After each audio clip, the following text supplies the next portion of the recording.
Hello बच्चों, good morning. आज फिर हम लोग नए वीडियो के साथ आपके साथ हाजिर हैं। चलिए, आज का टॉपिक जो हमें पढ़ना है, पिछले लेक्चर से अगर कंटिन्यू किया जाए तो पिछले वीडियो में हम लोग ने क्या क्या पढ़ लिया। सबसे पहले पढ़ा था मानव जनन का इंट्रोडक्शन पढ़ लिया था। फिर हमने इंट्रोडक्शन के बाद नर जनन तंत्र के बारे में पढ़ा था। फिर पढ़ लिया था हमने मादा जनन तंत्र। और आज हम लोग जो शुरू करने वाले हैं उस हेडिंग का नाम होगा, उस टॉपिक का नाम होगा, उसका नाम होगा युग्मक जनन। ठीक है, आसान सा टॉपिक है, युग्मक जनन है ना। टॉपिक का नाम हो गया युग्मक जनन, हो गया युग्मक जनन हो जाएगा। इंग्लिश में हम लोग क्या देंगे, गैमेटोजेनेसिस, गैमेटोजेनेसिस। ठीक है, आज हम लोग इसी टॉपिक के बारे में डिस्कशन करने वाले हैं। चलिए, हमें अच्छा क्या क्या पढ़ना है आज सर, तो पहले थोड़ा लिख दूं क्या क्या हमें आज पढ़ना है। तो हम लोग पढ़ लेंगे युग्मक जनन। ठीक है, युग्मक जनन पढ़ लेंगे। युग्मक जनन के प्रकार होते हैं, जैसे कि शुक्रजनक है ना, जिसको कहते हैं शुक्रजनक, शुक्रजनन। ठीक है, और शुक्रजनन यानी कि स्पर्मेटोजेनेसिस। और दूसरा हो गया अंड जनन। दूसरा टॉपिक पढ़ लेंगे अंड जनन, है ना। अच्छा, शुक्र जनन से पहले दो तो हो गया, अंड जनन पढ़ लेंगे। अच्छा, अंड जनन जो होगा वो सेकेंड पार्ट के वीडियो में पढ़ेंगे। अभी शुक्र जनन पढ़ेंगे, और शुक्र जनन फिर किस तरह से हार्मोन से कंट्रोल होता है, हार्मोन से कैसे कंट्रोल होता है, कैसे नियंत्रित होता है, उसके बारे में पढ़ लेंगे। और फिर हम लोग शुक्राणु की संरचना देख लेंगे। और जो अंतिम टॉपिक इस वीडियो का होगा उसमें होगा शुक्राणु की संरचना हो जाएगी। ठीक है, तो आज हम लोग जो इस वीडियो में डिस्कशन करने वाले हैं वो हो गया आपका, एक हो गया शुक्र जनन यानी कि स्पर्मेटोजेनेसिस, स्पर्मेटोजेनेसिस। ठीक है, और दूसरा पढ़ेंगे हार्मोन किस तरह से कंट्रोल करता है, हार्मोन किस तरह से कंट्रोल करेगा, हार्मोन कंट्रोल करेगा स्पर्मेटोजेनेसिस को, उसके बारे में पढ़ लेंगे। और अंत में हम पढ़ लेंगे structure of sperm, structure of sperm. ये हम लोग का टॉपिक आज के वीडियो में रहने वाला है। चलिए हम लोग शुरू करते हैं। आइए, टॉपिक का नाम है युग्मक जनन।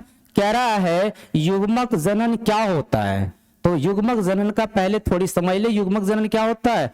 तो युग्मक जनन है ना, युग्मक जनन तो हम बोलेंगे है ना, हम बोलेंगे वह प्रक्रिया, बोलेंगे वह प्रक्रिया, वह प्रोसेस है ना, जिसके द्वारा, वह प्रक्रिया जिसके द्वारा है ना,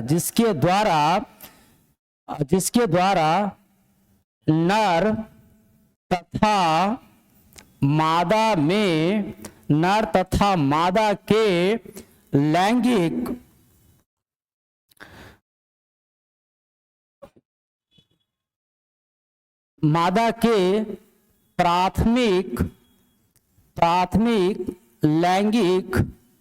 लैंगिक यानी कि प्राइमरी सेक्स ऑर्गन, लैंगिक अंगों में युग्मक का निर्माण होता है। ठीक है, ये हम लोग आज पढ़ने वाले इस चैप्टर है ना, इस टॉपिक में इसके बारे में पढ़ने वाले युग्मक जनन क्या है, फिर से सुन लो। वह प्रक्रिया है, एक प्रक्रिया है जिसके द्वारा नर और मादा के प्राथमिक लैंगिक अंग, यानी कि प्राथमिक लैंगिक बताना, नर में कौन सा होता है, नर में होता है वृषण यानी कि टेस्टिस। ठीक है, और महिलाओं में होता है अंडाशय यानी कि ओवरी। ठीक है, ओवरी। इसमें, इस अंगों में युग्मक के निर्माण। अब युग्मक कौन कौन सा होता है सर, तो युग्मक जो होता है नर में होता है कौन सा, शुक्राणु होता है, यानी कि शुक्राणु। ये हो गया आपका नर युग्मक, ये हो गया आपका नर युग्मक। और अंडाणु, और क्या होता है, अंडाणु, यानी अंडाणु हो गया मादा युग्मक। इसी को बनने की प्रोसेस को पढ़ना है। इस बनने की प्रोसेस की प्रक्रिया को ही, है ना, इस प्रक्रिया को ही हम लोग कहते हैं युग्मक जनन। इंग्लिश में जेनेसिस का मतलब होता है फॉर्मेशन और गैमिट का फॉर्मेशन। ठीक है, अब देखो, अब थोड़ी बात यहां अगर थोड़ी किया जाए तो हम पढ़े कि नर और मादा के प्राथमिक लैंगिक अंगों, है ना, तो दोनों में युग्मक के निर्माण की प्रक्रिया को गैमेटोजेनेसिस कहे। अच्छा, तो हम यहाँ पे इसके अगर प्रकार की बात करें, अगर हम लोग प्रकार लिखे तो कितने प्रकार के हो जाएंगे? तो हम लोग कह सकते हैं कितने प्रकार का हो जाएगा? तो इसके प्रकार हो जाएंगे, 2 प्रकार हो जाएगा। प्रकार की बात करें तो ये हो जाएगा 2 प्रकार के हो जाएंगे, प्रकार हो जाएंगे 2। एक कह देंगे, एक का नाम देंगे हम शुक्राणु या शुक्राणु जनन, एक को बोलेंगे शुक्र जनन, सॉरी, एक को बोल देंगे हम लोग शुक्र जनन बोल देंगे, शुक्र जनन बोल देंगे, और दूसरे को बोलेंगे हम लोग अंड जनन बोलेंगे, अंड जनन। इंग्लिश में से क्या देंगे?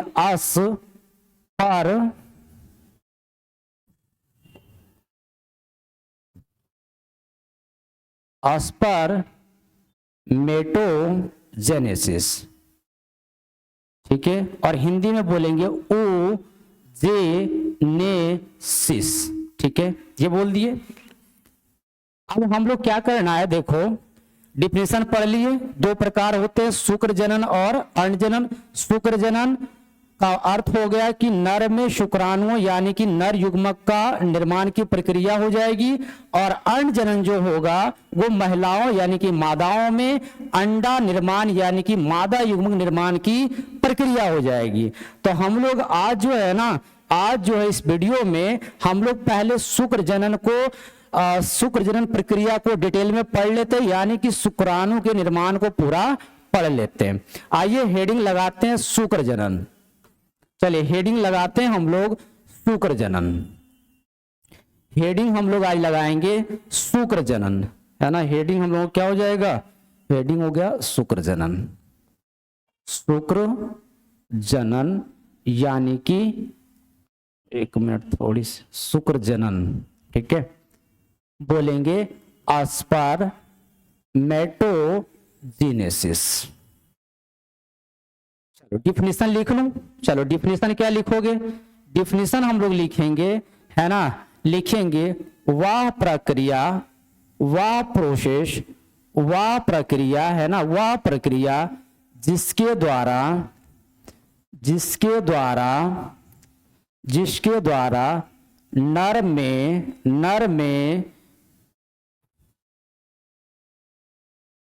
नर के प्राथमिक जनन अंग कौन सा होता है? तो होता है वृषण, है ना। प्राथमिक जनन अंग यानी कि वृषण में नर युग्मक यानी शुक्राणु का क्या हो जाएगा? निर्माण होता है। ये हम लोग लिखेंगे, ठीक है। ये हो गई इसकी डिफिनीशन, ये हो गई इसकी क्या हो गई? डिफिनीशन हो गई। 2-4 पॉइंट और लिख लेते हैं। सर ये किस एज में स्टार्ट होता है? ये नर में किस स्टेज में स्टार्ट होता है? तो हम बोलेंगे, है ना, शुरुआत होता है, ये जो क्रिया होती है, ये प्रक्रिया जो शुरुआत होती है, वो शुरुआत होती है किशोरावस्था में, है ना। ये शुरुआत होती है किशोरावस्था में, जब नर किशोरावस्था में रहता है, यानी कि हम लोग बोल सकते हैं 12 से 15 बरस एवरेज बोल सकते हैं लगभग, है ना, 12 से 15 बरस लगभग बोल सकते हैं। इस अवस्था में नर में किशोरावस्था क्या हो जाता है? शुरुआत हो जाता है। सॉरी, किशोरावस्था में शुक्र जनन की क्रिया क्या हो जाती है? स्टार्ट हो जाती है। फिर आपको पिछले वीडियो में बता चुके हैं कि ये फिर जिंदगी भर, है ना, जब तक लाइफ रहेगा तब तक शुक्राणुओं का निर्माण होता रहेगा। चलिए एक पॉइंट दूसरा पॉइंट लिख लिए, कुछ पॉइंट और लिखते हैं, है ना। सर ये कहां से स्टार्ट होता है, ये कहां होता है ना, लिखते हैं कहां होता है, तो हम लिखें ये कहां होता है, तो हम देखो है ना कहां होता है, तो पिछले वीडियो में आपको कुछ बताए हैं, है ना। ये डायग्राम आपको कुछ याद है क्या, ये आपको हम टेस्टिस का डायग्राम आंतरिक संरचना पार के बताए थे क्या, जिसमें लगभग 250 की संख्या में वृषण पालिका थी, 250 की संख्या में क्या थी, वृषण पालिका थी। वृषण पालिका में ही शुक्रजनक नलिका रहती थी, याद है क्या आपको, इसी में शुक्रजनक नलिका रहती थी। 1 से 3 की संख्या में, 1 से 3 की संख्या में क्या रहती थी, इसको हम लिख दिए थे वृषण पालिका, नहीं इसको लिखे थे वृषण पालिका, यानी कि टेस्टिकुलर लोब्यूल्स, टेस्टिकुलर लोब्यूल्स लिखे थे, याद है क्या आप लोगों को।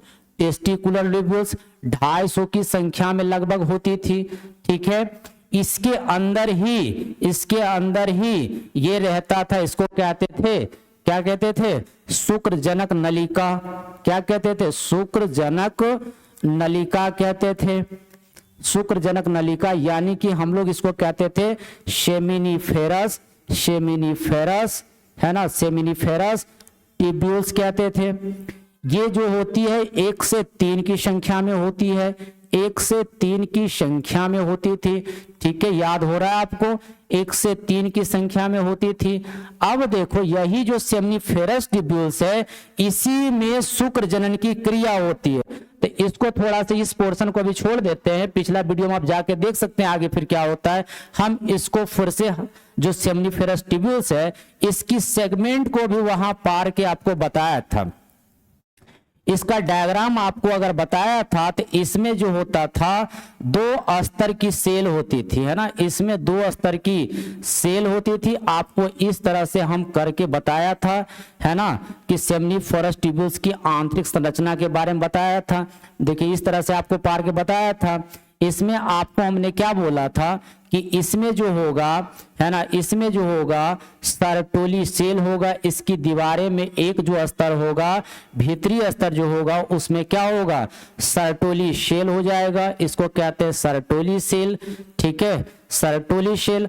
और यहाँ पे इसी दीवार में स्पर्मेटोगोनिया होता है, ठीक है, इसी दीवार में नर जर्म कोशिकाएं, या फिर इसको कहते हैं स्पर्मेटोगोनिया, ठीक है, स्पर्मेटोगोनिया कहते हैं। यहीं से स्टार्ट होता है शुक्र जनन की प्रक्रिया। तो यहां पे हम लिख देते हैं कि ये वाली जो भाग होती है, इसको हम कहते हैं शुक्र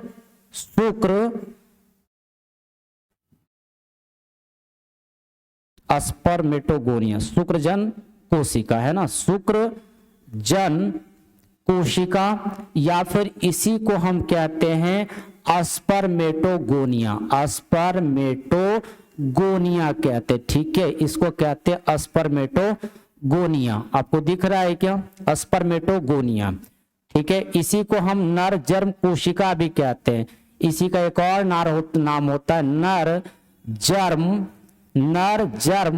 कोशिका, नर जर्म कोशिका, ठीक है। अब क्या होगा, आगे सुनो, आगे थोड़ा देखा जाए।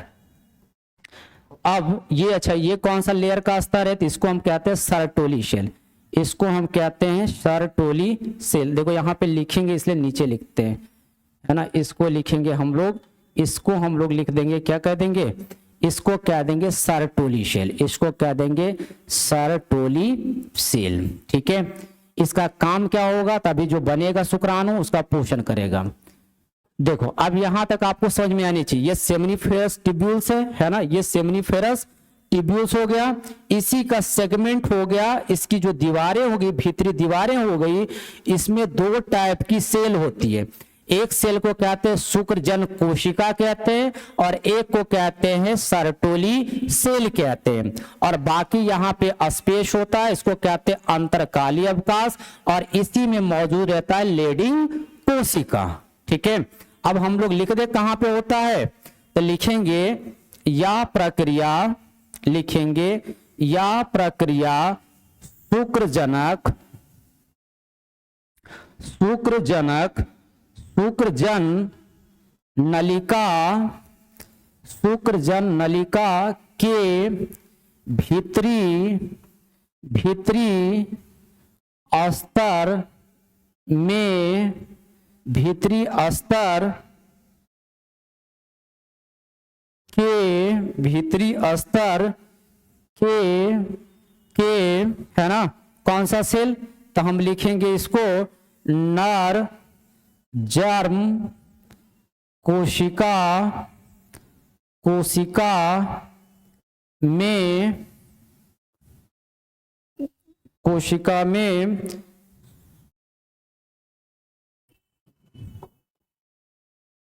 कोशिका में संपन्न होता है, संपन्न होता है। देखिए अब यहां तक आपको बातें समझ में आ गई होगी। शुक्रजनन किसे बोलेंगे, है ना, तो वह प्रक्रिया जिसके द्वारा नर के प्राथमिक जनन यानी कि वृषण में नर युग्मक शुक्राणु का निर्माण होता है। ठीक है, शुरुआत कहां होगा, किशोरावस्था एक एवरेज माना जाता है नर में 12 से 15 वर्ष लगभग। ठीक है, आगे ये कहां होगा, तो यह प्रक्रिया जो होगा शुक्रजन नलिका यानी कि सेमिनिफेरस ट्यूब्यूल्स के भीतरी स्तर के नर जर्म कोशिका में क्या होगा, संपन्न होगा। आपको कहां होती शुक्रजन नलिका, आपको पिछला वीडियो में भी बता चुके हैं। देखिए ये हो गया शुक्रजन नलिका, इसी का सेगमेंट अगर काटा गया है ना, तो इसमें 2 लेयर की अस्तर, भीतरी अस्तर में 2 लेयर पाई जाती है। एक हो गया शुक्रजन कोशिका यानी कि नर जर्म कोशिका, और दूसरा हो गया सर्टोली सेल। अब हम थोड़ा पढ़ते हैं आगे के स्लाइड में कि ये किस तरह से होता है ना, इसके चरण स्टेप बाय स्टेप हम इसको देखते हैं। आइए अगला स्लाइड में हम लोग स्टेप बाय स्टेप देखते हैं। चलिए अगला हम लोग लिखते हैं शुक्र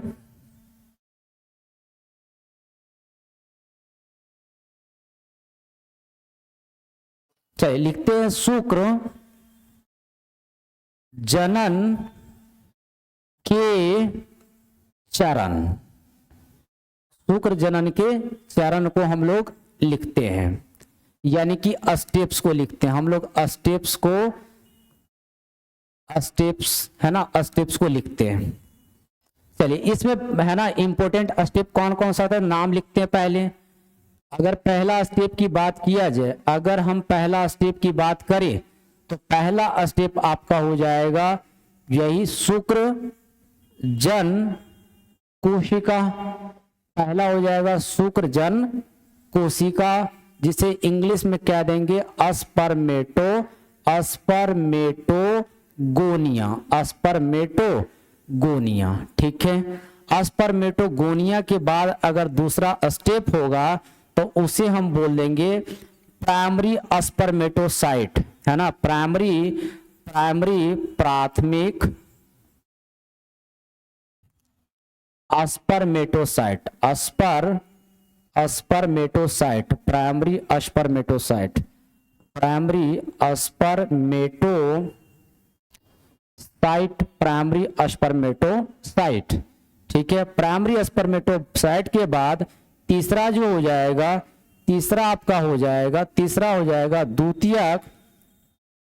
द्वितीयक अस्पर्मेटोसाइट, अस्पर्मेटोसाइट हो जाएगा, अस्पर्मेटोसाइट हो जाएगा। और चौथा की बात कर ले, चौथा का बात हो जाएगा, चौथी की अगर बात किया जाए तो यहाँ पे हो जाएगा आपका शुक्राणु प्रसु, शुक्राणु प्रसु हो जाएगा, शुक्राणु प्रसु हो जाएगा, शुक्राणु प्रसु या शुक्राणु पूर्व हो जाएगा, या शुक्राणु पूर्व हो जाएगा, जिसे हम अस्पर्मेटिड भी कहते हैं, अस्पर्मेटिड भी कहते हैं। और अंत में जो हो जाएगा, अंत में जो हो जाएगा, थोड़ा छोटा कर दे तो फिर हो जाएगा। चलिए चौथा की अगर बात कर लें तो चौथा हो जाएगा, एक और हो जाएगा अस्पर्मेटोजुआ, पांचवा हो जाएगा अस्पर्मेटोजुआ, अस्पर्मेटोजुआ हो जाएगा। स्पर्मेटोजुआ हो जाएगा। ठीक है, स्पर्मेटोजुआ हो जाएगा, स्पर्मेटोजुआ। ठीक है, चलिए अब सबके बारे में थोड़ी थोड़ी दो दो लाइन लिख लेते हैं, क्या होता है कैसे होता है तो लिख लेते हैं। चलिए देखिए, अभी आपको पिछला यहाँ पे देखिए स्पर्मेटोगोनिया अभी आपको बताया, तो यहाँ पे हम स्पर्मेटोगोनिया पढ़ लेते जो कि होता है 2n। ये स्पर्मेटोगोनिया कोशिका है जो कि 2n होता है ना। इसमें क्या होगा, इसमें होगा समसूत्री विभाजन, समसूत्री विभाजन होगा, समसूत्री विभाजन होगा।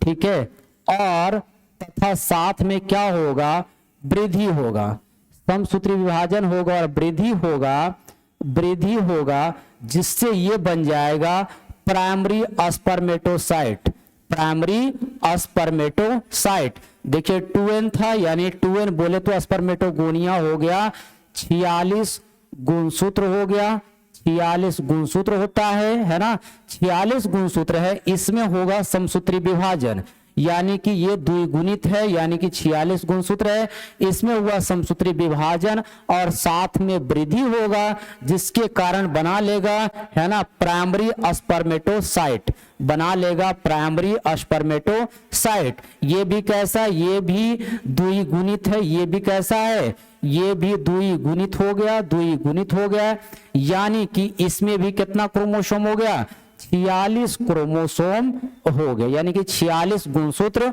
हो गया। अब फिर आगे फिर क्या होगा, आगे फिर अब देखो यहां स्टार्ट होगा, यहां स्टार्ट होगा है ना, यहां स्टार्ट होगा पहला अर्धसूत्री विभाजन, अर्धसूत्री विभाजन फर्स्ट, अर्धसूत्री फर्स्ट है ना, अर्धसूत्री विभाजन फर्स्ट, यानी कि मियोसिस नंबर पहला, मियोसिस नंबर पहला यहां स्टार्ट होगा और इसके कारण, इसके कारण है ना, इसके कारण जो बन जाएगा वो बन जाएगा द्वितीयक स्पर्मेटोसाइट, लेकिन अर्धसूत्री विभाजन होने के कारण ये 2n नहीं, क्या हो जाएगा, ये n हो जाएगा, ये हो जाएगा n हो जाएगा है ना, ये हो जाएगा n, यानी कि अगुणित, यानी कि ये कैसा हो गया, अगुणित, यानी कि हैप्लॉइड हो गया, अगुणित यानी कि हैप्लॉइड, यानी कि इसमें हो गया 23 गुणसूत्र हो गया। एक बना है कि दो बना है, तो दो बना है, तो बोलेंगे द्विगुणित क्रोमोसोम, यानी कि प्राइमरी स्पर्मेटोसाइट में अर्धसूत्री विभाजन फर्स्ट होता है और दो समान बराबर है ना अगुणित कोशिका का क्या होता है, निर्माण होता है, जिसे हम कहते हैं द्वितीयक स्पर्मेटोसाइट। ठीक है, अब द्वितीयक स्पर्मेटोसाइट में देखो क्या होगा, द्वितीयक स्पर्मेटोसाइट में फिर से होगा है ना, फिर से हो जाएगा, फिर से हो जाएगा, क्या हो जाएगा, फिर से हो जाएगा अर्धसूत्री विभाजन नंबर सेकंड, यानी कि फिर से यहाँ पे क्या होगा, यहाँ पे हो जाएगा अर्धसूत्री, यानी कि मियोसिस विभाजन नंबर कौन सा, फर्स्ट या सेकंड, तो सेकंड होगा और बन जाएगा है ना, बन जाएगा आपका है ना, आपका बन जाएगा 4 स्पर्मेटोजुआ है ना, 4 बन जाएगा स्पर्मेट, सॉरी 4 स्पर्मेटिड बन जाएगा, 4 स्पर्मेटिड आपका बन गया। 4 स्पर्मेटिड बनने के बाद है ना, ये अभी मूव नहीं कर सकता है, ये नॉन मोटाइल होता है, यानी कि ये ओचल होता है और अचल होता है, और ये अपरिपक्व भी होता है, ये क्या होता है, इमेच्योर अपरिपक्व होता है।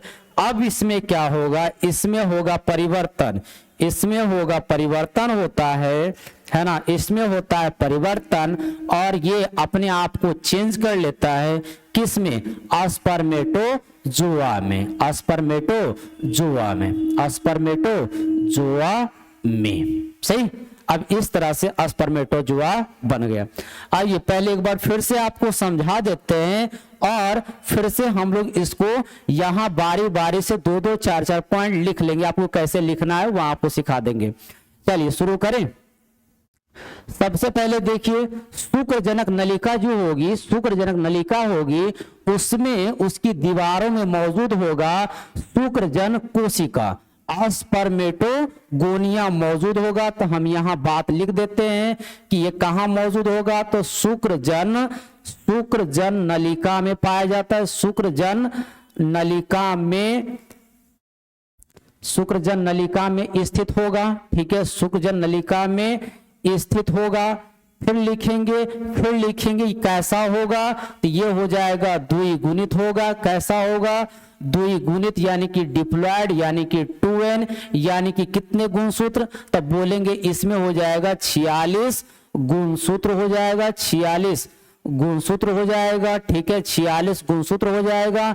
और इसमें फिर क्या होगा, इसमें कौन सा विभाजन होगा, तो इसमें जो होगा समसूत्री विभाजन होगा। इसमें कौन सा विभाजन, समसूत्री यानी कि माइटोसिस होगा। समसूत्री विभाजन यानी कि माइटोसिस होगा। और क्या होगा, और होगा वृद्धि होगी। समसूत्री विभाजन के बाद क्या होगा, वृद्धि होगा। और जो कुछ जो होगा कोशिकाएं जो शुक्राणु बनाना चाहता है उसमें अब आगे की प्रोसेस क्या होगा, विकसित होगा, वृद्धि होगा।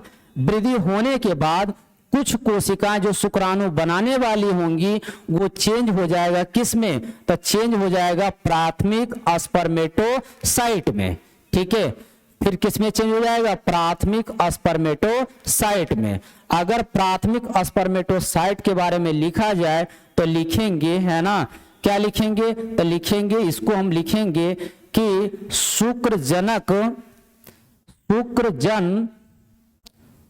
कोशिका यानी कि स्पर्मेटोगोनिया में समसूत्री विभाजन के बाद समसूत्री विभाजन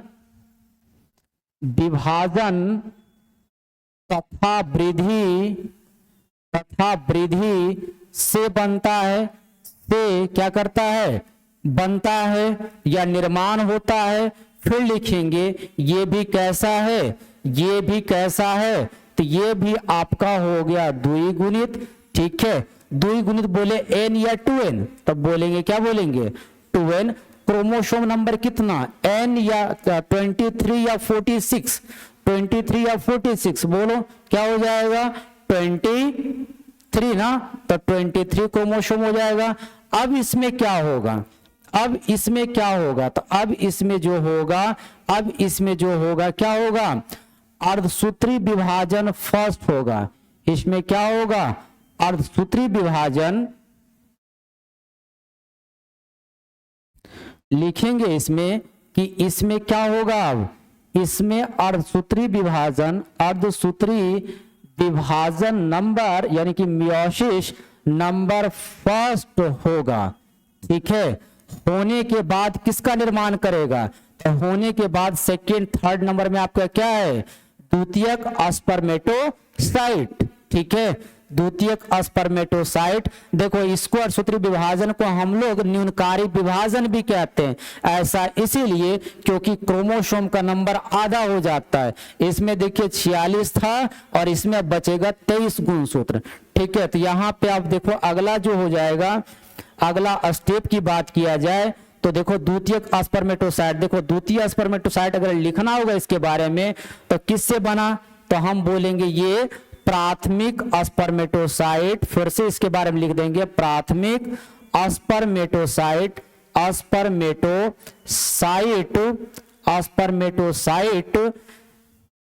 के या में अर्धसूत्री विभाजन नंबर फर्स्ट से बनता है या निर्माण होता है।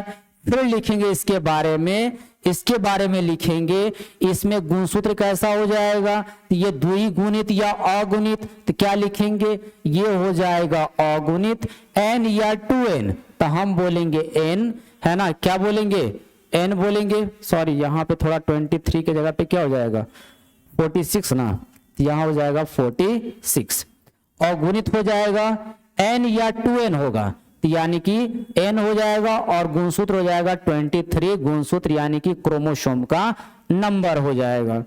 फिर आगे बात किया जाए, है ना, अब देखो आगे थोड़ा देखा जाए तो इसमें जो होगा, अब इसमें अब क्या होगा, अब इसमें जो होगा इसमें अब अर्धसूत्री नंबर अर्धसूत्री यानी कि मियोसिस नंबर सेकेंड होगा, मियोसिस नंबर सेकेंड होगा। और मियोसिस नंबर सेकेंड होने से क्या बन जाएगा, मियोसिस नंबर सेकेंड होने से बन जाएगा, क्या बन जाएगा, तो शुक्राणु प्रसू या शुक्राणु पूर्व यानी कि स्पर्मेटिड बन जाएगा। तो हम लोग लिखेंगे है ना, इसमें अगर लिखना होगा तो इसमें लिखेंगे कैसे बनता है, फिर से वही कि सेकेंडरी स्पर्मेटोसाइट में स्पर्मेटोसाइट में अर्धसूत्री विभाजन नंबर सेकेंड से बनता है और ये कैसा हो जाएगा है ना, ये जो हो गया संख्या में 4 होगा, संख्या में कितना होगा, संख्या में 4 बनता है और सब समान होता है, यानी कि सब होगा समान बराबर आकार के होंगे। n या 2n तो हम लिखेंगे इसको है ना, n या 2n हो जाएगा, तो ये भी हो जाएगा n हो जाएगा, यानी ये भी हो गया अगुणित, ये भी कैसा हो गया, अगुणित यानी कि हैप्लॉइड हो गया। अब देखिए, अब यहाँ पे बन गया शुक्राणु पूर्व कोशिका, लेकिन अभी भी ये एमेच्योर है, अपरिपक्व, अभी गति नहीं कर सकता है। तो गति नहीं कर सकता है तो उसको फिर कहते हैं शुक्राणु प्रसू या शुक्राणु पूर्व। अब इसमें गति वाली चीजें आएंगी है ना, तो थोड़ा रूपांतरित होगा। तो यहाँ पे देखो, इसमें बदलने के लिए चेंज यानी कि रूपांतरण होना पड़ेगा है ना, यहाँ पे क्या होगा, रूपांतरित होगा। ठीक है, इस रूपांतरण की प्रक्रिया को हम स्पर्मियोजेनेसिस कहते हैं। फिर देखो, फिर आगे थोड़ी अगर लिखा जाए तो आगे लिख लेते हैं, देखो यहां स्पेस तो नहीं है, फिर भी लिख देते हैं, स्पर्मेटोजोआ के बारे में लिख रहे हैं। स्पर्मेटोजोआ के बारे में लिखा जाए तो ये लिखेंगे, ये है ना, या इसमें लिखेंगे, इसमें शुक्राणु प्रसू रूपांतरित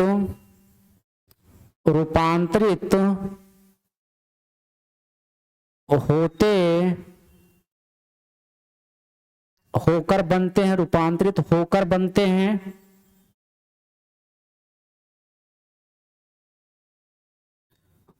रूपांतरित होकर बनते हैं। देखो, अब स्पर्मेटोजोआ बन गया। देखो, अब स्पर्मेटोजोआ बनने के बाद संख्या कितना हो गया, संख्या हो गया 4। अब देखो, इससे ढेर सारे ऑब्जेक्टिव आएंगे। ऑब्जेक्टिव जो आपका आता है, पूछा जाएगा कि ये जो शुक्र जनन कोशिका है, n या 2n, तो 2n 46 गुणसूत्र। कौन सा विभाजन होता है पहली बार, समसूत्री विभाजन, और साथ में क्या होगा, वृद्धि होगा। वृद्धि होने के बाद क्या बन जाएगा, 2n ही रहेगा, क्योंकि समसूत्री विभाजन हुआ है। यहाँ 46 तो यहाँ भी 46 गुणसूत्र, 46 गुणसूत्र यानी कि 2n को कहते हैं द्विगुणित, यानी कि डिप्लॉयड कहते हैं, यानी कि हम लोग डिप्लॉयड कहते हैं। ठीक है, अब इसको कहते हैं प्राइमरी स्पर्मेटोसाइट। प्राइमरी स्पर्मेटोसाइट में फिर क्या होगा, अर्धसूत्री विभाजन नंबर फर्स्ट होगा, क्योंकि अर्धसूत्री विभाजन 2 स्टेप में पूर्ण होता है। पहला फर्स्ट होता है, फिर दूसरा होता है। तो देखो, यहाँ पे पहला हुआ, पहला होने के बाद ठीक है, ये बन जाएगा n और n, 2 बराबर संख्या में समान आकार में 2 अर्धसूत्री विभाजन के बाद बना है। इसे हम कहते हैं द्वितीयक स्पर्मेटोसाइट। इसमें क्या होगा, अर्धसूत्री विभाजन जैसे ही होता है उसका क्रोमोसोम नंबर आधा हो जाता है, या क्रोमोसोम नंबर आधा हो गया, यानी कि अगुणित हो गया, यानी कि 23 गुणसूत्र हो गया। अब द्वितीयक स्पर्मेटोसाइट है, इसमें फिर से अर्धसूत्री नंबर सेकेंड होगा और बन जाएगा, क्या बन जाएगा, बन जाएगा आपका शुक्राणु प्रसु या शुक्राणु पूर्व या स्पर्मेटिड का निर्माण करेगा। इसकी संख्या कितनी होगी, तो 4 होगी, है ना। अब 4 होगी इसकी संख्या, और ये मूव नहीं कर सकता है, नॉन मोटाइल होगा और इमेच्योर होता है, थोड़ी सी अपने आप को मॉडिफिकेशन करता है, रूपांतरित करता है और चेंज हो जाता है किसमें, स्पर्मेटोजोआ में। स्पर्मेटोजोआ को ही हम लोग शुक्राणु कह रहे हैं, स्पर्मेटोजोआ को ही हम लोग क्या कहेंगे, यही आपका रियल वाला क्या हो गया, शुक्राणु हो गया, ठीक है, यही हो गया रियल वाला आपका शुक्राणु हो गया।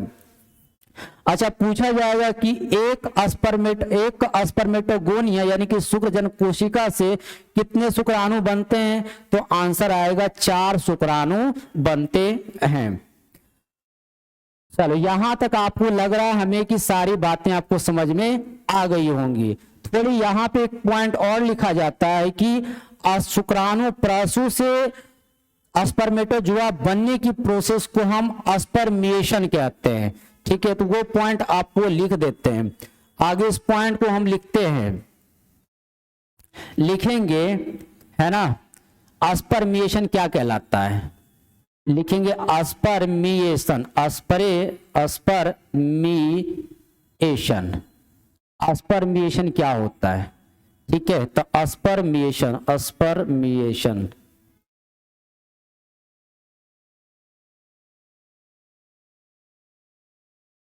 स्पर्मिएशन, ठीक है, स्पर्मिएशन क्या होता है, तो लिखेंगे, है ना, शुक्राणु प्रसु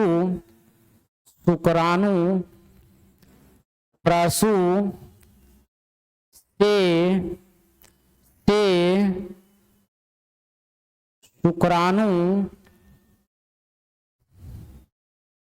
शुक्राणु या स्पर्मेटोजोआ या स्पर्मेटोजोआ बनने की क्रिया है, जिसमें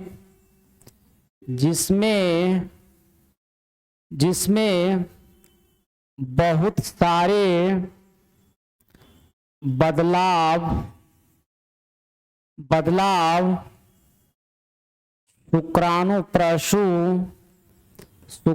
प्रसु में होता है, ठीक है, जैसे मूवमेंट आ जाना, थोड़ी मैच्योर हो जाना, ये बातें हम लोग लिख सकते हैं।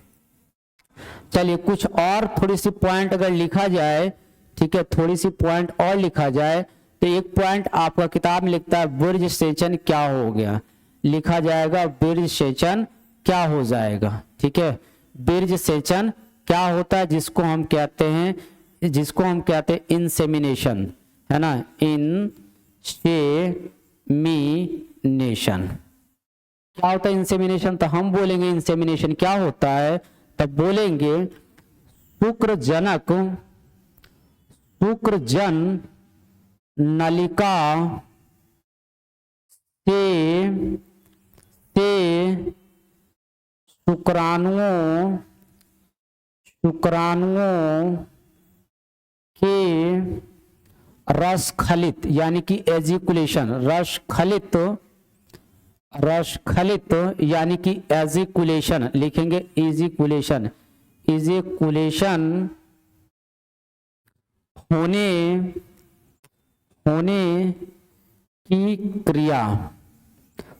की क्रिया को ही हम क्या कहते हैं, बीज सेचन कहते हैं, इंसेमिनेशन कहते हैं।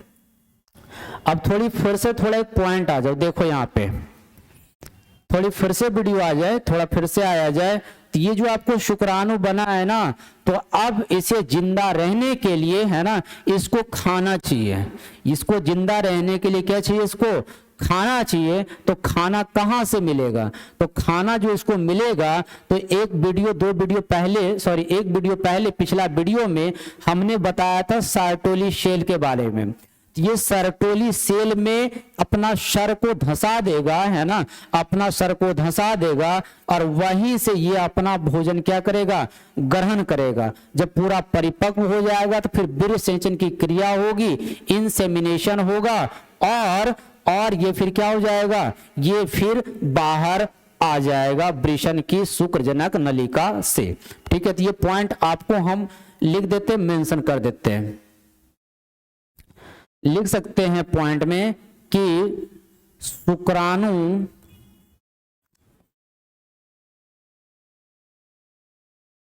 शुक्राणु या नए बने शुक्राणु लिखते हैं, नए बने शुक्राणु अपने सिर को सर्टोली सेल में धंसा देता है, यानी कि इम्बेडेड कर देता है, इम्बेडेड कर देता है, और वहां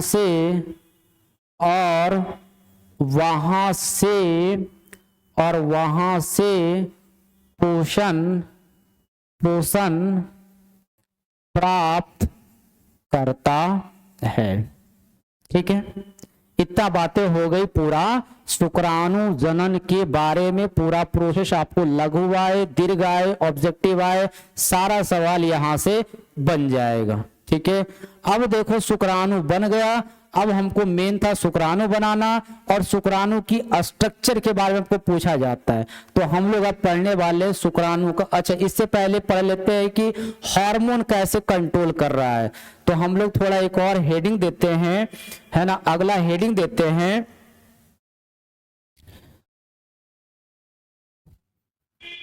शुक्राणु या शुक्र जनन की क्रिया पर हार्मोन का नियमन। ठीक है, हम लोग हेडिंग लगाएंगे कि हार्मोन का कंट्रोल या हार्मोन किस तरह से शुक्र जनन क्रिया को कंट्रोल करता है। ठीक है, तो थोड़ा सा छोटा सा पॉइंट है, हम फटाफट लिख देते हैं। चलो, अगर थोड़ी सी बात किया जाए, तो अगर बात किया जाए अपनी शर को थोड़ा डायग्राम अगर देखा जाए, तो हम लोगों का ये है ना, ये अगर शर बनाया जाए तो हम लोग इस तरह से सर को बनाएंगे। ठीक है, अपना ब्रेन की पार्ट की बात किया जाए, तो ब्रेन की पार्ट करते हैं ना, तो इस एरिया में है ना एक रीजन होता है, इसको हम कहते हैं थैलेमस, इसको हम कहते हैं, क्या कहते हैं, इसको कहते हैं थैलेमस। ठीक है, और थैलेमस के जस्ट नीचे जो होता है, थैलेमस के जस्ट नीचे इस पोर्शन पे है ना, इस पोर्शन पे एक और भाग होता है, इसका नाम होता है हाइपोथैलेमस, इसका नाम होता है हाइपोथैलेमस नाम होता है, इसका नाम होता है हाइपोथैलेमस, सही से लिखता हूं, हाइपोथैलेमस नाम होता है ना, और इसी से लगा होता है एक इस आकार का। ठीक है, इसको हम कहते हैं अग्रप्यूष ग्रंथि, इसका नाम क्या होता है, इसका नाम होता है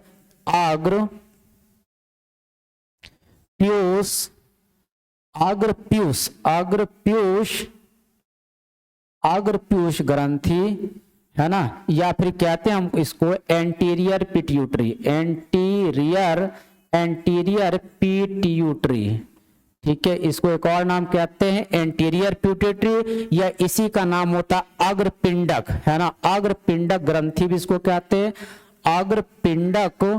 अग्रपिंडक ग्रंथि भी इसको कहते हैं, है ना, या फिर इंग्लिश में कहते हैं एंटीरियर पिट्यूटरी। ठीक है, अब देखो क्या है सर, इसको क्यों बना रहे हैं, तो हम बोलेंगे हम इसीलिए बना रहे हैं क्योंकि, है ना, सब काम अपना दिमाग ही कंट्रोल करता है। तो सुनो, यहाँ पे हाइपोथैलेमस से एक हार्मोन निकलता है, इस हार्मोन का नाम होता है GnRH। ठीक है, गोनेडोट्रोपिन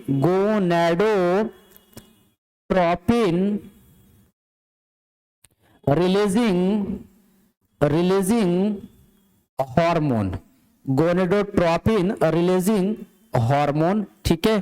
तो GnRH जो है हाइपोथैलेमस से निकलता है और अपनी वृद्धि कर, अपनी इस हार्मोन की मात्रा को वृद्धि कर, है ना, और फिर वृद्धि कर हाइपोथैलेमस अग्रपीयूष ग्रंथि पर प्रभाव डालता है, अग्रपीयूष ग्रंथि पर प्रभाव डालता है ना। और अग्रपीयूष ग्रंथि पर प्रभाव डालने पर अग्रपीयूष ग्रंथि से दो हार्मोन को रिलीज करवाता है।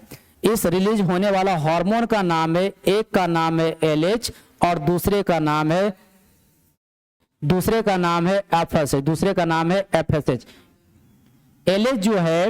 LH जो है सुनो, LH जो है वो काम करता है वृषण पर काम करता है, वृषण की, है ना, वृषण पे काम करेगा,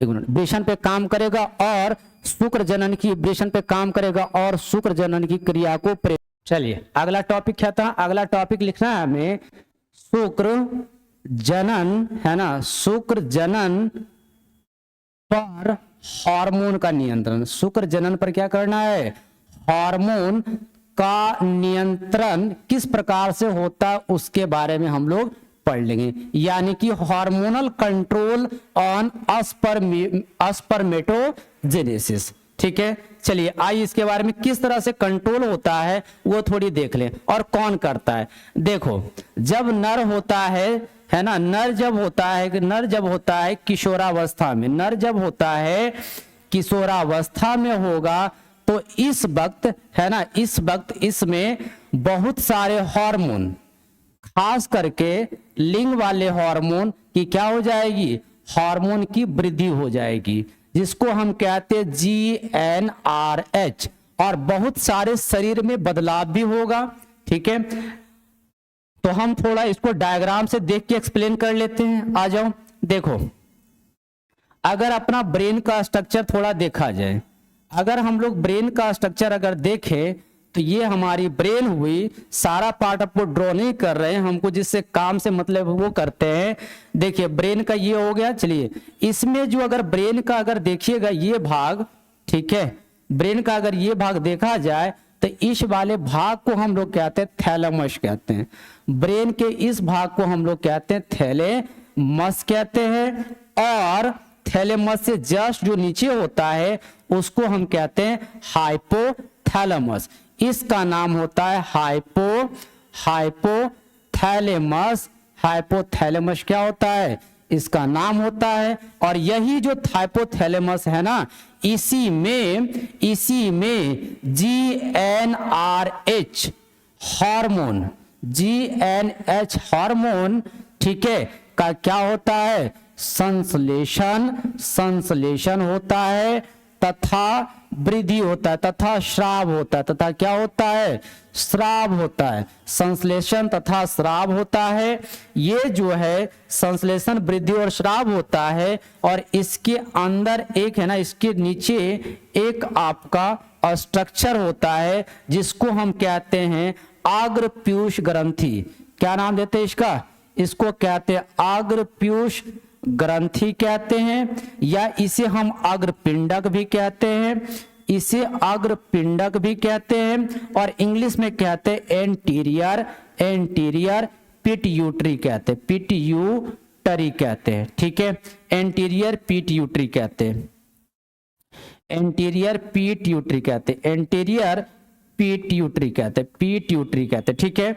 अब देखो क्या होगा, हाइपोथैलेमस से निकलने के बाद GnRH अपनी जो संश्लेषण किया और स्राव करने से, है ना, ये जो आपका जो ये जो है अग्रपीयूष ग्रंथि यहाँ पे कार्य करता है, यहाँ पे कार्य करेगा, और यहाँ से दो हार्मोन को स्राव या सिक्रेट करवाएगा। पहला हो गया LH और दूसरा होता है FSH। LH जो है आपको याद होना चाहिए, ये काम करता है लीडिंग कोशिका पे। किस पे काम करेगा, ये काम करेगा लीडिंग सेल पे, ठीक है, लीडिंग सेल पे। और लीडिंग सेल पे काम करने के बाद लीडिंग सेल जो है वो बनाएगा हार्मोन, निकालेगा, उसका नाम होता है एंड्रोजन, है ना, इसका नाम क्या होता है, एंड्रोजन हार्मोन को यहाँ से रिलीज करवाएगा। और ये एंड्रोजन जो है वो जो मेन प्रोसेस अभी हम लोग पढ़ रहे थे शुक्र जनन की क्रिया है ना, शुक्र जनन को क्या करेगा, शुक्र जनन को प्रेरित करेगा यानी कि इंड्यूस करवाएगा। यानी शुक्र जनन की क्रिया को करवाने वाला हार्मोन कौन सा है, तो हम लोग बोलेंगे एंड्रोजन। और एंड्रोजन को संश्लेषण कौन करवाएगा, तो एलएच लीडिंग सेल पे काम करके ना। और एलएच को कहां से रिलीज होगा, तो अग्र पीयूष ग्रंथि से। कहां कौन करवाएगा, तो जीएनआरएच हार्मोन की मात्रा में वृद्धि होगी तो फिर एलएच का निकलेगा। दूसरा कौन सा निकला है, दूसरा निकला है एफएसएच, है ना, दूसरा निकला है एफएसएच। एफएसएच किस पे काम करता है, तो एफएसएच जो काम करता है वो सर्टोली कोशिका पर काम करता है। किस पे काम करेगा, सर्टोली कोशिका पे काम करेगा। और ये जो सर्टोली है, ये जो सर्टोली है कुछ फैक्टर यानी कि कुछ कारक को, कुछ फैक्टर को सिक्रेट करता है, कुछ फैक्टर को रिलीज करता है। ये फैक्टर जो होता है शुक्र जनन में डायरेक्टली भाग नहीं लेता है, लेकिन शुक्र जनन की क्रिया को मदद करता है, क्रिया में मदद करता है ना। तो ये हेल्प करेगा स्पर्मेटोजेनेसिस में। इस तरह से एक्शन हुआ किसका, हार्मोन का एक्शन हुआ शुक्र जनन की प्रोसेस पर। ठीक है, तो ये आपको सारा समझ में आ गया होगा। अब हम लोग देखो, अब हम लोग आगे पढ़ते हैं, अगला जो टॉपिक लगाते हैं वो शुक्राणु की स्ट्रक्चर। आइए नेक्स्ट टॉपिक पे अब अगला हेडिंग हम लोग लगाते हैं शुक्राणु की संरचना। ठीक है, शुक्राणु की संरचना यानी कि स्ट्रक्चर ऑफ स्पर्म। ठीक है, स्ट्रक्चर ऑफ स्पर्म, इसकी बात कर लेते हैं। चलो थोड़ी बात कर ले। देखो स्पर्म जो होता है ना, एक बार कोई मनुष्य इजिकुलेट क्वाइटस करता है ना, मैथुन की क्रिया के वक्त लगभग 20 से 30 करोड़ शुक्राणु इजिकुलेट होता है यानी कि रसखलित होता है। ठीक है, तो 20 से 30 करोड़ संख्या समझ में आ रही है आपको, यानी कि ये बहुत छोटा होना चाहिए, है ना, बहुत छोटा होता होगा। तो हम लिखेंगे ये जो होती है ना, एक कैसी होती है, सूक्ष्म संरचना होती है।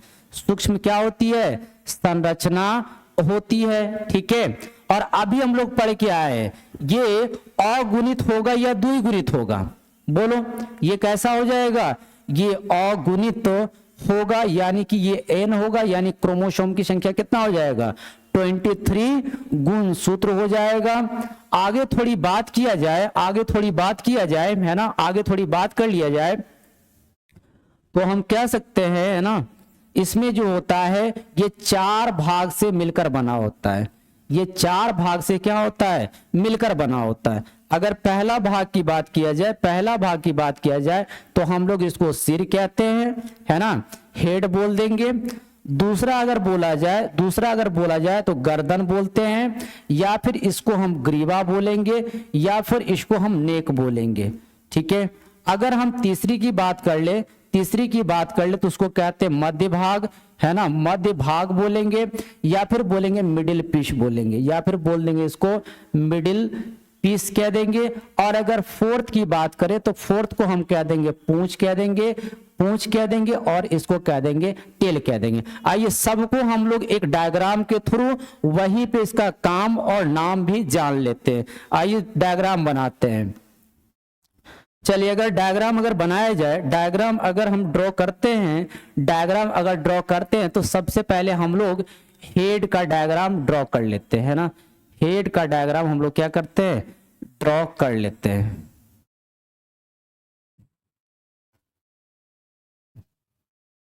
एक मिनट डायग्राम थोड़ा गड़बड़ बन रहा है। चलो अगर हम लोग डायग्राम बनाया जाए,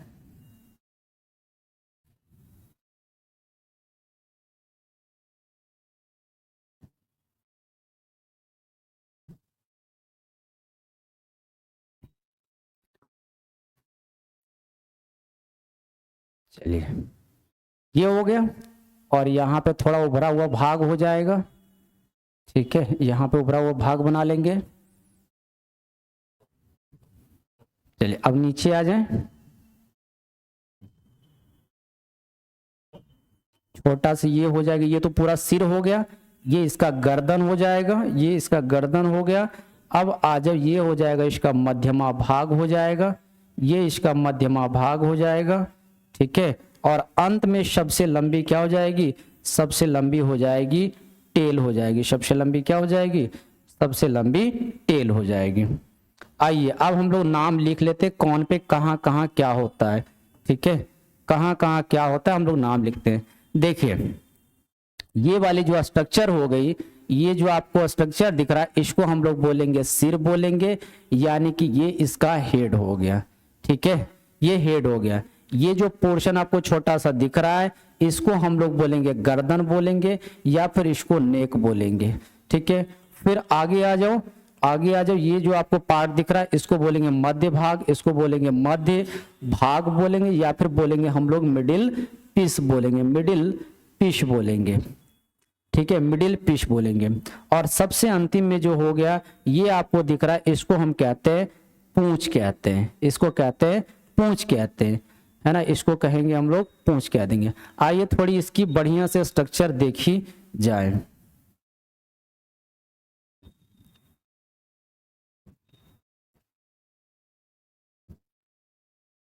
चलो अगर सिर की बात करें, सिर की बात करें, तो इसमें एक बहुत बड़ा सा, है ना, बड़ा सा इसमें केंद्रक पाया जाता है। बड़ा सा क्या होता है, केंद्रक होता है। तो यहाँ पे होता है, हम बोलेंगे सिर में जो होता है एक बड़ा क्या होता है, एक बड़ा केंद्रक होता है, यानी कि न्यूक्लियस होता है, न्यूक्लियस होता है।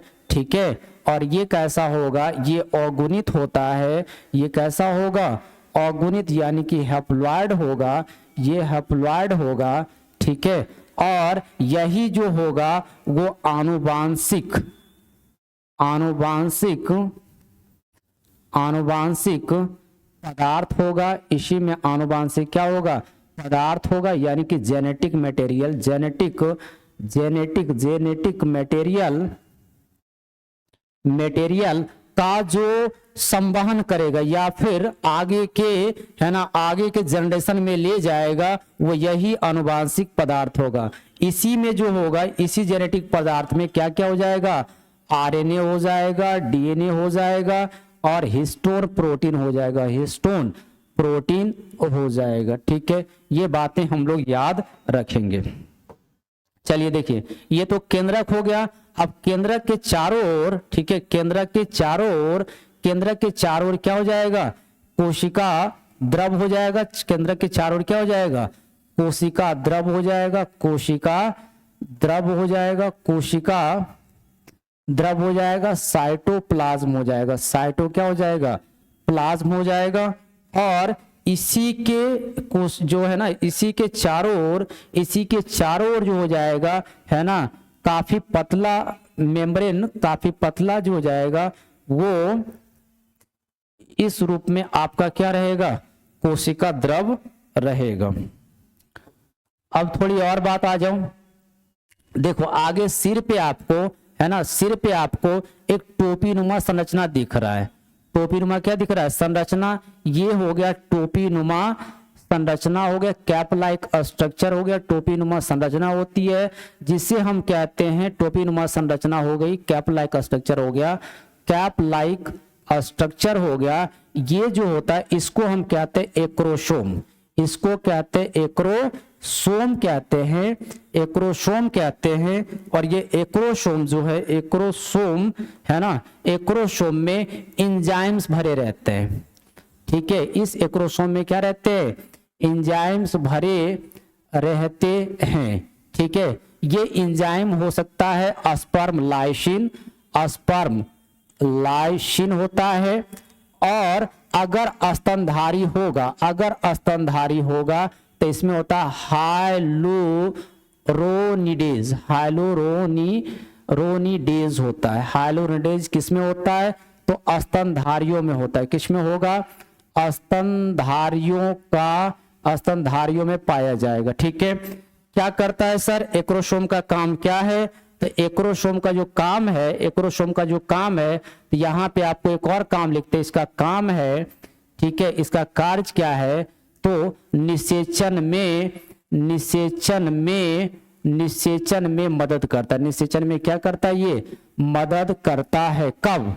जब ये टोपीनुमा स्ट्रक्चर जाता है अंडाणु के पास, तो अंडाणु की झिल्ली में अपना एंजाइम को छोड़ता है और अंडाणु की और इस जो न्यूक्लियस है, इसका जो सिर है, उस अंडाणु में घुसने में, प्रवेश करने में सहायता करता है। कौन? आपका ये हो गया एक्रोसोम, ठीक है। ये अच्छा निर्माण किससे होता है, तो निर्माण अगर पूछा जाए, इसका जो निर्माण होता है ना, इसका जो निर्माण होता है वो गोल्जी बॉडी से होता है। किससे होता है? गोल्जी बॉडी से इसका क्या होता है, निर्माण होता है। इतनी बातें आप इसके बारे में याद रखिएगा, ठीक है। ये जो आपको जो दिख रहा है, ये सब जो झिल्ली दिख रही है, इसको हम कहते हैं प्लाज्मा मेम्ब्रेन या जीव द्रव्य कला कहते हैं, जीव द्रव्य कला कहते हैं, या फिर प्लाज्मा झिल्ली। ये पूरा बॉडी पर होगा, प्लाज्मा झिल्ली जो होगा, प्लाज्मा मेम्ब्रेन जो होगा वो पूरी बॉडी पर होगी, प्लाज्मा मेम्ब्रेन जो होगा वह पूरी बॉडी पर होगी, ये पूरे चारों ओर सभी जगह होगा। चलिए, ये इतना बातें। अब सिर है ना, सिर जो है इसके बारे में सिर के बारे में आप लिख सकते हैं। अब आ जाओ गर्दन के बारे में, दूसरा नंबर है गर्दन के बारे में। गर्दन के बारे में आपको कुछ नहीं लिखना है, ठीक है, ये लिखोगे। अगर गर्दन के बारे में छोटा सा पॉइंट लिखना है तो सिर और मध्य को जोड़ने का काम करता है, ठीक है। इसमें कुछ सेंट्रियोल होता है ना, कुछ लिखेंगे सेंट्रियोल होता है जो मदद करता है, ठीक है। ये मदद करता है, विदलन में मदद करता है। लिख देता हूं कि इसमें सेंट्रियोल पाया जाता है, दो सेंट्रियोल होता है जो विदलन में मदद करता है। जो किस में मदद करता है? विदलन में मदद करता है, विदलन में मदद करता है। ये बातें हम लिखेंगे। अब थर्ड आ जाओ। थर्ड जो हम पढ़ेंगे, मध्य भाग। मध्य भाग में देखो इस तरह से है ना, मध्य भाग में बहुत सारी इस तरह की नलिकाएं होती है। इस तरह की बहुत सारी क्या हो जाएगी? नलिकाएं हो जाएंगी। इस तरह का ढेर सारी नलिकाएं हो जाएंगी। इस नलिकाओं में माइटोकॉन्ड्रिया पाया जाता है। असंख्य संख्या में, न्यूमरस नंबर में क्या होता है, तो हम बोलेंगे है ना, इसमें बोलेंगे असंख्य संख्या में क्या होगा? माइटोकॉन्ड्रिया होगा जो क्या करेगा? माइटोकॉन्ड्रिया होगा जो क्या करेगा? जो करेगा है ना, इसको पूंछ की गतिशीलता के लिए ऊर्जा प्रदान करेगा। के लिए क्या करेगा? ऊर्जा प्रदान करेगा, ठीक है। और अब अंत में आ जाओ। अंत में जो हो गया, अंत में अगर बात किया जाए तो ये पूंछ हो गई। ये क्या हो गई? पूंछ हो गई। ये सबसे लंबी होती, सबसे लंबी भाग है, सबसे क्या हो गई? लंबी भाग हो गई। और अगर बात किया जाए है ना, तो इसका काम क्या है? तो काम लिखेंगे गति है ना, शुक्राणु की गतिशीलता को बनाए रखता है। क्या लिखेंगे? शुक्राणु की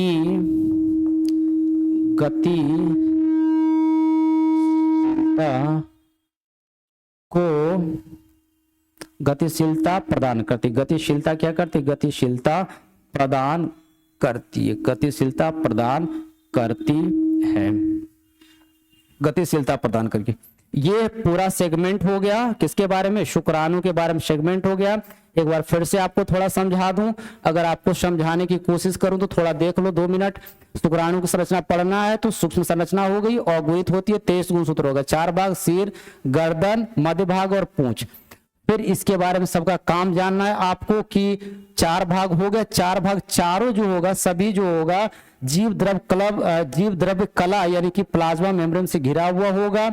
इसमें एक बड़ा सा, अगर सिर की बात करें, एक बड़ा सा केंद्रक होगा और इसके चारों ओर कोशिका द्रव होगा जो काफी उलझा हुआ रहेगा, है ना, काफी सटा सटा, काफी जो है सटा सटा सा रहेगा। फिर इसके ऊपर एक टोपीनुमा संरचना है जिसे हम कहते हैं एक्रोसोम कहते हैं, और गोल्जी बॉडी से बनता है, एंजाइम भरे रहते हैं। इस तरह से ये हो गया आपका शुक्राणु का स्ट्रक्चर हो गया। हमें आशा है आपको ये वीडियो समझ में आया होगा। अब अगले वीडियो में हम लोग अंडजनन और अंडाणु की संरचना, इसके बारे में हम लोग अगले नेक्स्ट वीडियो में डिस्कशन करेंगे। आज तक के लिए इतना ही। Thank you.